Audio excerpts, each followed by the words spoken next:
Gladiator 2 is one of those movies that you either think is amazing or you think is absolutely terrible. There really seems to be no in between. The question is, where is the divide? Where is the disconnect amongst the audience? How can people be so divided over a historical epic? A movie that from most objective standpoints delivers on solid acting, a good score, and engaging fight scenes. And quite simply, the answer usually comes down to whether or not you were in love with the first movie. Gladiator 2 isn't a bad movie, far from it. However, when you compare it to the first movie, it doesn't even hold a candle to it. In near every aspect that you compare the first to the second, you're going to see that the first did it better in every way. Something that we'll dive more into as we go into the video. The reality is, the original Gladiator is one of the greatest films ever put to screen, combining the perfect cast from Russell Crowe to Joaquin Phoenix to the director and Ridley Scott, who was quite genuinely in the middle of one of the greatest primes we've ever seen for a director or a producer. If you remember during that time, during the 2000s, early 2010s, it really felt like Ridley Scott could do no wrong. And then when you attach a score written by the legendary Hans Zimmer, it just stands in a league of its own. Anytime I hear the theme to this movie, I immediately get goosebumps. The nostalgia level just goes to 12 out of 10 because if you remember again, back in those days, in the early 2000s where we heard so much of this African Enya chant vibe theme in so many movies, and if you've seen Black Hawk Down, you know exactly what I'm talking about.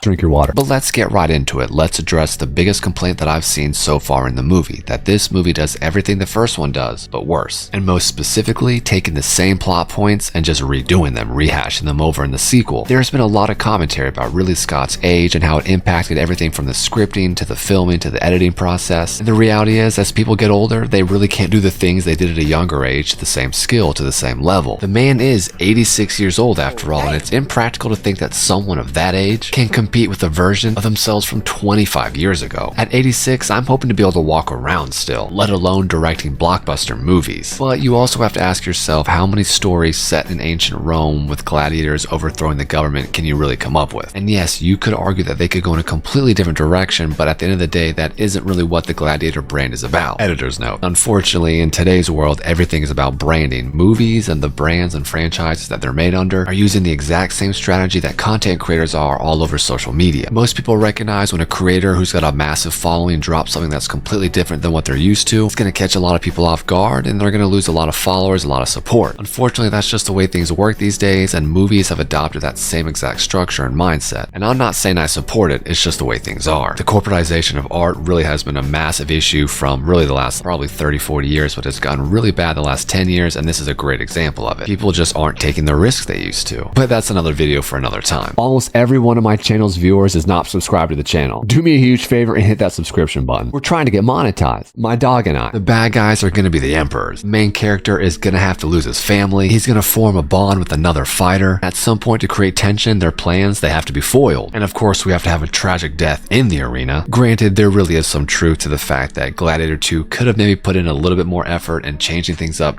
maybe just a little bit. There were certain plot points like the capture of Russell Crowe or Pedro Pascal. It just felt near identical. It felt like they just went copy and paste, which then leads us into the cast. The cast to Gladiator 1 was full of potential Oscar winners and an Oscar winner in Russell Crowe versus Gladiator 2, which seemed to have just a much less veteran cast around the movie. Pedro Pascal, Paul Mescal, both are great actors, but both combined still are nowhere near the caliber of actor that Russell Crowe is. Russell Crowe is widely considered to be one of the greatest actors of all time who won an Oscar for this very performance. These were major shoes to fill from the beginning. But that's no insult. That's like saying Josh Allen or Lamar Jackson. They're just not Tom Brady or Pat Mahomes. They're great, but they're just not in that top tier all-time GOAT status. This is where we begin to see a massive difference in how these movies are actually conveyed and what their themes are. I think the conscious choice to reduce the masculinity in this movie, while again, I get it, it just didn't really pay off like they thought it would. From the very opening scene, from the main character being told he's too rough, he's too aggressive, I understood the direction this movie was going, but when you start to realize that decision really took away from our ability to connect with these characters on deeper levels. I mean, hear me out. First and foremost, his wife being an archer completely takes away from her tragic death, because again, there is no tragic death when it comes to a soldier. When you sign up for war, you know there might be a chance that you're gonna die. So while yeah, her death sucks and it's gonna add to his desire to have revenge against the Romans, it just doesn't really hit the same as it was when she was a defenseless mother with her children. On my second watch through, I noticed that it didn't really make any sense to have her as a soldier as opposed to being a mother at home with children. They start off by showing us on a farm where where if you know history, you know if you're a farmer, if you worked at any type of agricultural industry, if you worked with your hands, you need more family members to help. So children were always a must. And then they wanted to show us just how much physical attraction there was, which means they probably had a lot of,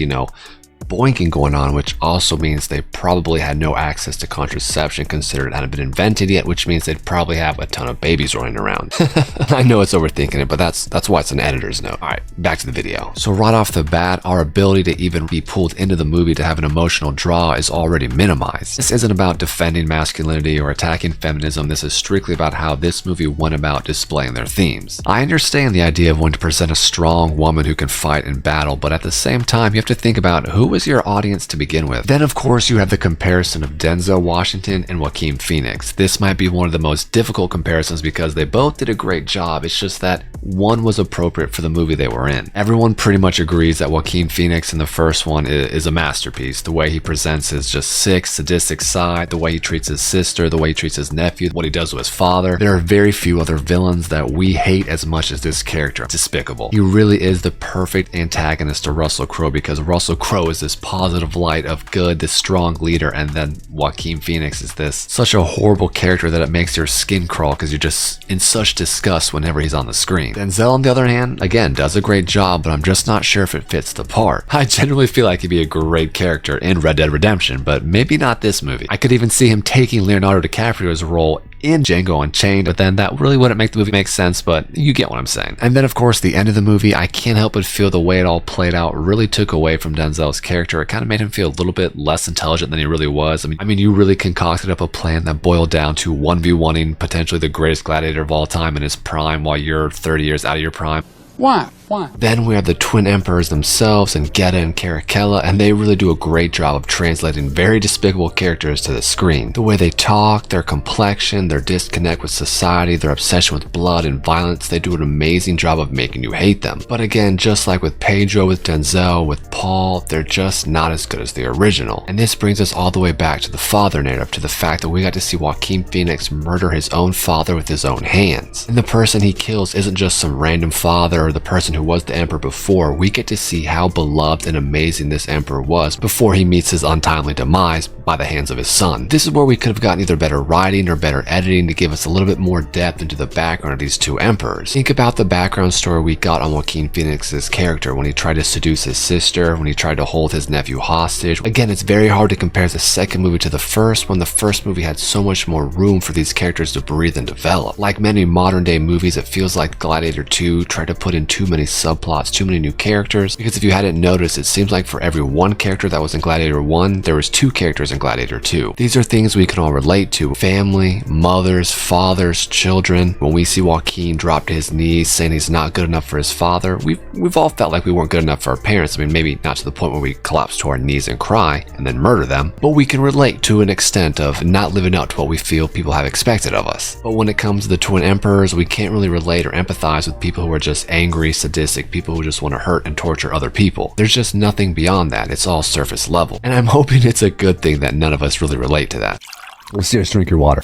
Now, when it comes to the ending of this movie, I have to be honest, it's probably the weakest element to the film. Typically, if you have an okay movie that ends on a high note, people leave the theater in a good mood and they end up loving the movie. But as many other people have said before me, this ingenious tactician risked everything, his entire plan, on a 1v1 against a gladiator in his prime who's half his age. This could have been easily fixed if they just leaned into that rivalry between Denzel's bodyguard and Paul himself. Everything they needed to build off of that plot point was there. They had already established that they didn't like each other at the very beginning, and it seemingly ended in the most anticlimactic way when they were escaping. I think most of us can agree the moment we realized Denzel was about to go against Paul Mescal, it was over. The movie was done. So if the bodyguard would have been there at the end of the movie, there would have been so much more tension. We would have been wondering, uh-oh, is he going to make it out of this situation? Not to mention if Lucius, Paul's character, would have had the chance to either spare or execute Denzel's character, rather than simply have to kill him in that fight, it would have added another layer to his character, would have made him seem a little bit more deep than what we got before. So I ended up watching this movie for a fourth time last night and wanted to add in a couple thoughts before I uploaded, first of which being, I actually thought this was Mel Gibson the first time I saw this, and I thought there's no way this is a Mel Gibson cameo, and no, it wasn't. But I know I can't be the only one who may have thought that, or maybe I am. Then there's Pedro Pascal's death, General Cassius's death, which at first I didn't realize was an accidental arrow that got him. I'm not really a fan when movies like this don't make the most out of someone to that scale's death. You know, when someone in a movie dies and a story dies, their death is supposed to represent something, or their death becomes a tool to help better understand someone who either tried to stop them from dying or who helped, you know, kill them. That death is supposed to add layers upon layers to the story or someone within the story. But when you have a death like this where they just accidentally get killed, it's like, well, wait, so his death was just an accident and now we don't really know if the emperors were actually going to kill him. This is another example where better writing, better scripting could have really aided the movie. And just think about how much more interesting it would have been if the emperors would have then said, okay, you're not going to fight each other, bring out Lucilla, and if you don't fight each other to the death, then I'm just going to end up killing her instead. Then you would have had both those characters fighting one another against their will, but knowing they had to fight or else the woman they both love most, someone that they valued more than their own lives, was going to die instead. That would have added layers to the characters of Alcasis, to the emperors, to Lucius. There would have been just, again, that death would have had so much more instead of just a random Praetorian who just was, you know, having an anxiety attack. And then there's the scene with Lucius and his mom Lucilla. That scene right there, in my opinion, is one of the best scenes in both movies. Just that vulnerable, I love you, mom. I mean, what's better than just spending time with your mom first off? And again, as we talked about earlier, it's always about what we can relate to. And we can all relate to having a mom because we all have a mom, right? We might not all have the best relationships with our mom, but at the end of the day, we all have moms. And in that moment, knowing, you know, what they've been through, their backstory, and seeing that just he at that point had forgiven her and just wanted to spend time with her, that was a really heartwarming scene. I mean, I'm sure I'm going to watch that scene forever and think about my mom and how much I love her. And I really appreciate that approach to the softer side of masculinity. Obviously, there is the strong man aspect to it, but then there's that gentle, loving, caring for those who cared for you and that, you know, you need to protect aspect. And I just really love that scene. So what are your thoughts? Is Gladiator 2 anywhere as good as the original? Do you agree that Gladiator 2 by itself is actually a good movie, but when you compare it to the behemoth perfect masterpiece that is the first, it's just not as good? But by itself, still good. And if you enjoyed this video, think about watching either of these videos that's on the screen. Go out there and do something great.